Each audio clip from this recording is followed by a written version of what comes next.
Bien, là nous allons modifier, ajouter, supprimer des inscriptions, des gens qui sont inscrits à une visite d'entreprise. Ça va te permettre de supprimer une visite que quelqu'un va annuler, soit par téléphone, soit en t'envoyant un mail, ou de modifier si une personne t'appelle et te dit on n'est plus deux mais on est trois. Bon, tout ça c'est des choses que tu vas pouvoir faire. Pour ça, on se rend toujours sur composants, agenda, et là, au lieu d'aller sur événements, on va sur inscription. Et ici, on a toutes les personnes qui se sont inscrites, y compris celles de l'an dernier. Donc si tu veux retrouver que celles de cette année, tu vas déjà pouvoir commencer par cliquer sur catégorie et dire que euh, tu veux la catégorie de la semaine de l'industrie 2018. Donc là, on n'a plus que les inscriptions semaine de l'industrie 2018. Et si tu sais à quel événement la personne s'est inscrite, tu peux directement la sélectionner. Tu vois, on ne voit apparaître ici que les visites d'usine où il y a eu des inscriptions. D'accord? Donc, mettons que c'est quelqu'un qui est à Pacific Or. Hop, il n'y a plus qu'un nom.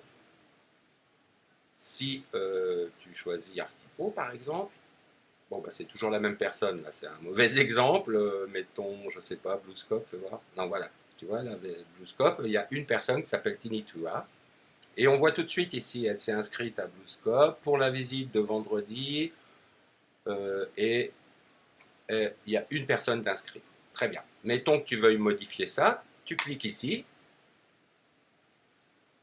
Ici, tu vas pouvoir déjà modifier son nom ou son email si jamais il s'avérait que son email était faux, par exemple.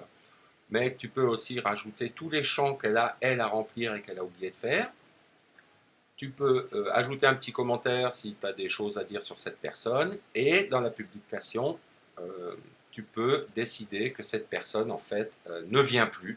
Donc, auquel cas, tu fais simplement non publier et enregistrer en cliquant ici. Je ne le fais pas sur la démonstration parce que c'est une vraie visite et que je ne veux pas la modifier. Donc, je ferme simplement ici ce qui va ne rien modifier. Tu vois, l'inscription est toujours valide, statut valide. Mais tu peux ici modifier. Tu peux aussi ajouter quelqu'un. Donc, nom d'utilisateur, on ne s'en sert pas, ce champ. De toute façon, tu vois bien que tu n'y as pas accès. Mais là, tu rajoutes son nom, son email, son téléphone. Tu choisis ici l'événement. Alors, mettons que ça va être Bluescope connaît.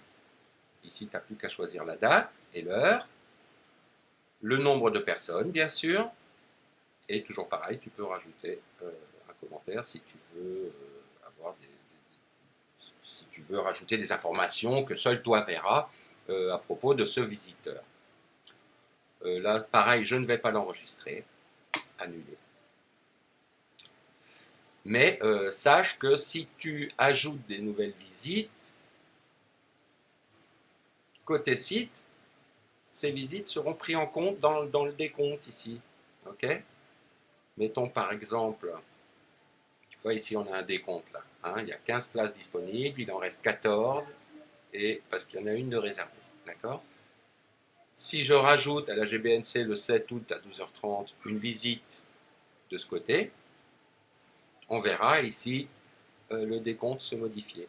Et quand le nombre de places arriveront à 15 réservées, on ne pourra plus réserver pour cette visite automatiquement. Donc ça, c'est le petit truc en plus qui est sympa sur cet outil. Voilà, c'est aussi simple que ça.